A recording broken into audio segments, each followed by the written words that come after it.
Programang ito ay rated SPG. Striktong patnubay at gabay ng magulang ang kailangan. Maaaring may masiselang tema, lengguwahe, karahasan, sexual, horror o droga na hindi angkop sa mga bata.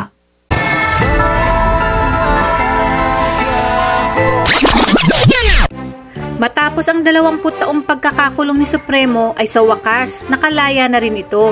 Kaya sinabi ni Supremo sa kanyang kasamahan na kinakailangan niya umanong tapusin ang laban ukol nga sa mga taong nanlaglag sa kanya.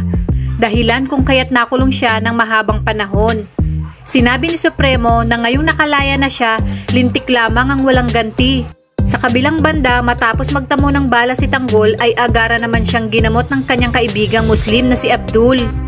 Habang si Olga naman ay nangangamba na baka maungusan na siya ni Ramon sa kanilang mga negosyo, lalo na pag si Ramon na ang may hawak ng kanilang mga transaksyon. Kaya paniguradong maiitsapwera na siya dahil si Ramon ang tunay na anak.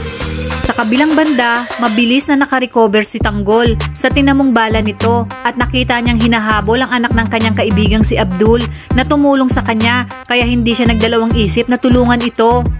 Puspusan na ang paghahanda ni na Supremo kasama ang grupo ni Lucio at inihahanda na ang kanyang sarili dahil hindi umano siya titigil hanggat hindi pinagbabayad ang nanglaglag sa kanya.